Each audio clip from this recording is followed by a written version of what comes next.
Hey everyone, it's Chris with Silent Flute, and it's Sunday, so this is a Pranayama video.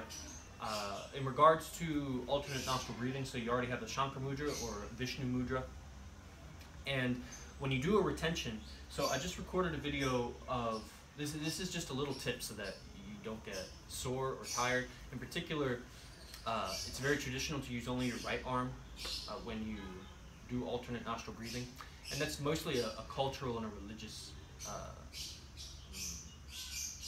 stigma, you could say. Me personally, because I have issues with my scalenes on the right side, if I only use my right arm, I end up having like spasms in my neck.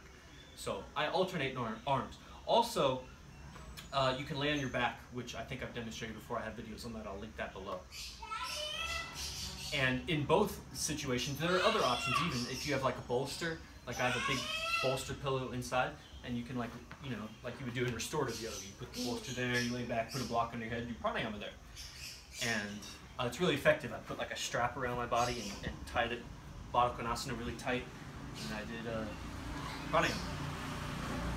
But what you'll find is you do alternate nostril breathing, even if you alternate arms, your shoulder gets tired from holding up the arm. And it's unnecessary tension. The arm doesn't need to be out here. The arm can be resting. Now that's more difficult if the chest is collapsing. So I have videos on to lean against a wall or to sit on a block, because if your mind energy is being used to try to keep your spine erect, that's mind energy that's not being used to focus on your breath.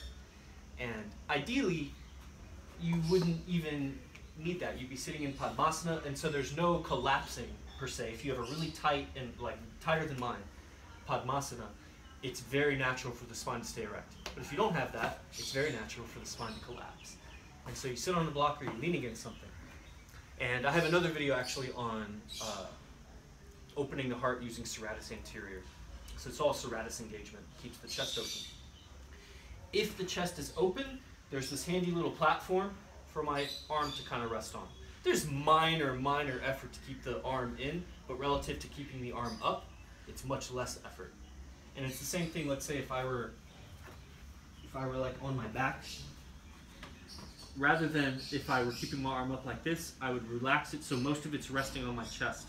And then there's just minimal effort to keep the arm in the center line. But this is so much more relaxing and allows the mind to really become more absorbed into the breath.